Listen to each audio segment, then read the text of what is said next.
کو عبرت کی نگاہ عطا فرمائی ہے اور وہ ہر چیز سے کچھ سیکھتا اور سبق لیتا ہے۔ یہ ماہ رمضان جو اللہ رب العزت کی رحمتوں برکتوں کو لے کر آیا اور آج اس کا آخری جمعہ ہے اور آخری عشرہ چل رہا ہے اور کچھ دنوں کے بعد یہ ہم سے اور آپ سے رخصت ہو جائے گا۔ اس سے بھی ہمیں کچھ سیکھنا ہے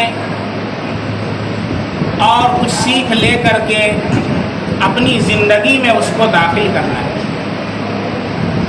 سب سے پہلی چیز جو رمضان ہمیں سکھاتا ہے وہ ہے اللہ رب العزت کے حکم کے آگے اپنے سر کو جھکا دینا۔ جب اللہ رب العزت نے حکم دیا فمن شہد منکم الشہر فلیصم، تم میں سے جو شخص بھی رمضان کو پائے تو اس میں روزہ رکھے، ہم نے بغیر کسی چون و چرا کے اللہ کے حکم کے آگے اپنے سر کو جھکا دیا اور ہم نے کھانے کو اور پینے کو چھوڑ دیا اور اللہ کے حکم کو مان لیا۔ کتنی پیاس لگی ہو لیکن پانی نہیں پیتے، افطار کے سارے آئٹمس ہیں لیکن منہ کے اندر ایک لقمہ بھی نہیں رکھتے ہیں کیونکہ اللہ کا حکم نہیں ہے۔ یہ جو رمضان نے ہمیں سبق دیا ہے اب اسے ہمیں پورے سال اپنے دل کے اندر رکھنا ہے، یاد رکھنا ہے کہ کبھی ایسا نہ ہو کہ ہم اللہ کا حکم ہو اور اس کے خلاف کر جائیں، اللہ کا حکم ہو اور اس کو نہ مانیں۔ جیسے رمضان کے اندر ہم نے اللہ کے حکم کو مانا ہے ایسے ہی غیر رمضان کے اندر بھی اللہ کے حکم کو ماننا ہے اور سر تسلیم خم کر دینا۔ یہ پہلا سبق رمضان۔ دوسرا سبق رمضان کا اللہ نے فرمایا لعلکم تتقون، روزہ اس لیے فرض کیا گیا تاکہ تم متقی بن جاؤ۔ اور اللہ رب العزت نے جو ہمیں متقوی دیا ہے، تقوی کسے کہتے ہیں؟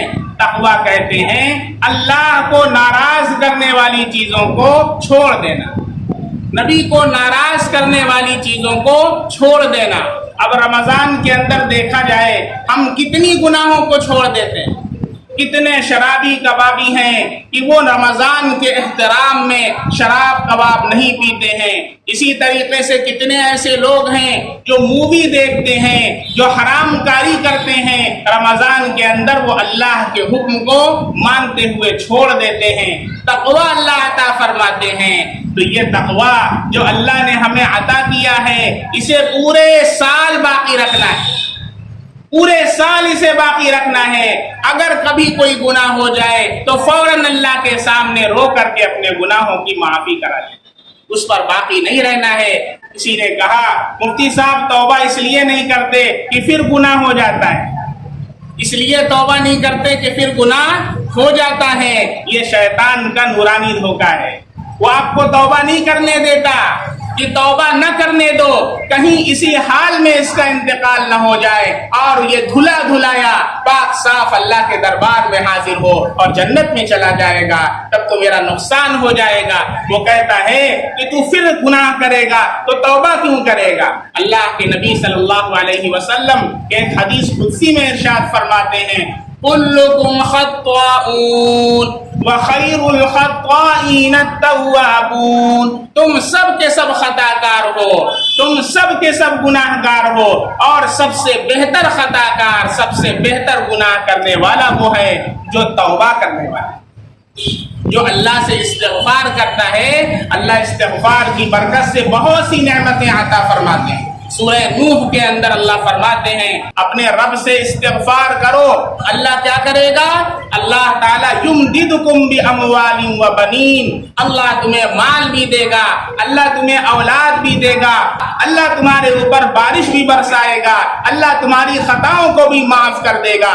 یہ ہے توبہ کے ثمرات۔ اس لیے کبھی بھی گناہ ہو جائے تو توبہ میں دیر نہیں کرنا چاہیے، فوراً توبہ کر لینا چاہیے اور معمول بنا لیں کہ سونے سے پہلے تو توبہ کر کے سونے سے پہلے توبہ کر کے سوئیں۔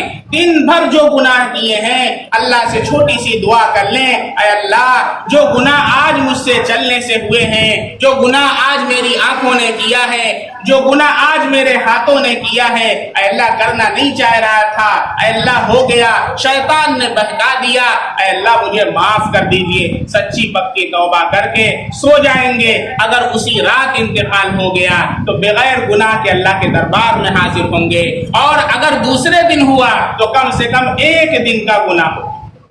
اس لیے رمضان ہمیں یہ سبق دیتا ہے کہ اللہ نے روزے کی برکت سے، تراویح کی برکت سے جو ہمیں تقوی کی دولت عطا فرمائی ہے، اسے کبھی ہاتھ سے نہ ضائع ہونے دینا، اسے تھامے رکھنا، پورے سال متقی بن کر کے زندگی گزارنا۔ پھر دیکھیں زندگی کا کیا لطف ملتا ہے۔ متقین اللہ کے دوست ہوتے ہیں۔ قرآن میں اللہ فرماتے ہیں ان اولیاؤہ الا المتقون، اللہ کے دوست کون ہیں؟ اللہ کے دوست متقی حضرات ہیں، گناہوں سے بچنے والے اللہ کے دوست ہیں۔ جب ہم اللہ کے دوست ہو جائیں گے تو پھر ہمیں دنیا کی لذتوں میں مزہ نہیں آئے گا، اللہ کے ذکر کے اندر مزہ آئے گا۔ یہ رمضان ہمیں سبق دیتا ہے۔ تیسرا سبق رمضان ہمیں تلاوت قرآن کا دیتا ہے۔ آپ دیکھیں رمضان میں ہر طرف قرآن کی تلاوت کی صدا ہے۔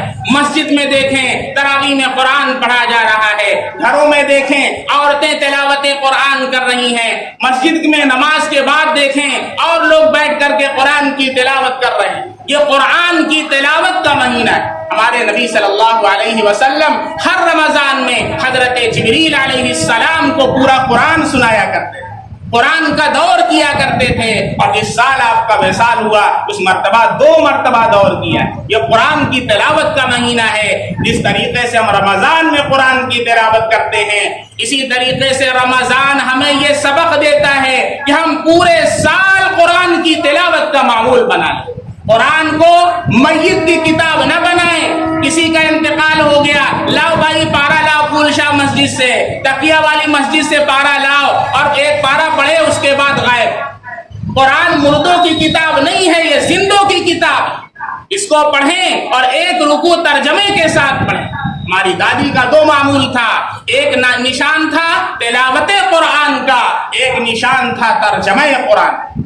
اس لیے میری آپ سے درخواست ہے، یہ رمضان ہمیں سبق دیتا ہے ہم تلاوت قرآن کو اپنے لازمی جز کے اندر شامل کر لیں، اپنی روٹین میں شامل کر لیں، اور روزانہ ہم قرآن کریم کی انشاءاللہ تلاوت کریں گے۔ اس کا ہم آج عہد کر لیں۔ چوتھی بات جو رمضان ہمیں سبق دیتا ہے، یہ رمضان صبر کا مہینہ ہے۔ اللہ کے نبی نے کیا فرمایا؟ یہ صبر کا مہینہ ہے۔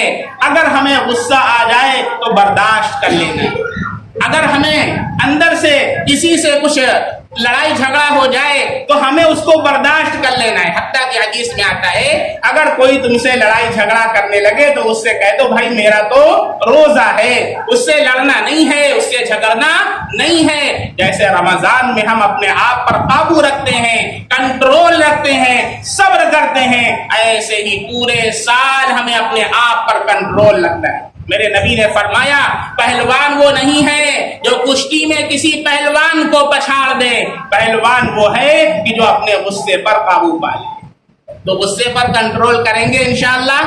اور بہت سے حضرات باہر کنٹرول کرتے ہیں لیکن گھر جا کر بیوی کے اوپر غصہ کرتے ہیں۔ جب کہیں پر اپنا ہتھیار نہیں چلتا تو اب بیوی جو بیچاری کمزور سی ہے، جو آپ کا کپڑا بھی دھوتی ہے، جو آپ کے لیے کھانا بھی بناتی ہے، جو آپ کے لیے افطار بھی بناتی ہے، جو آپ کے لیے سیوئی بھی بنائے گی، آپ اس پر اپنا غصہ اتار دیں۔ اللہ کے واسطے معاف کر دیا کرو، وہ تمہارے لیے اتنے سارے کام کرتی ہے۔ میرے نبی نے فرمایا خیرکم خیرکم لأہلی وانا خیرکم لأہلی، تم میں سب سے بہتر وہ انسان ہے جو اپنے اہل و عیال کے لیے بہتر ہو، اور میں تم میں سب سے بہتر اپنے اہل و عیال کے لیے۔ اما عائشہ آٹا گھونتی تھی، میرے نبی پانی گراتے تھے۔ اللہ کے نبی صلی اللہ علیہ وسلم کی سنت کو زندہ کریں۔ اللہ کے نبی نے حجۃ الوداع کے خطبے میں فرمایا تھا عورتوں کے ساتھ تمہیں بھلائی کی وصیت کرتا ہوں، میرے نبی کا ارشاد ہے۔ اس لیے میرے بھائی تھوڑی موٹی بات کو لے کر کے ہم اہلیہ کو اور اپنے گھر والوں کو اتنا زیادہ آپے سے باہر نہ ہو جایا کریں کہ ہم گھر کے اندر جائیں تو بچے کمرے میں گھس جائیں، اہلیہ کمرے میں گھس جائے، ہم سے اپنی بات نہ کر سکیں۔ ایسا نہ کریں، ہم پیار و محبت کا ماحول قائم کریں، ہم ڈکٹیٹرشپ والا ماحول قائم نہ کریں۔ اسی طریقے سے ہم ترک کا ایک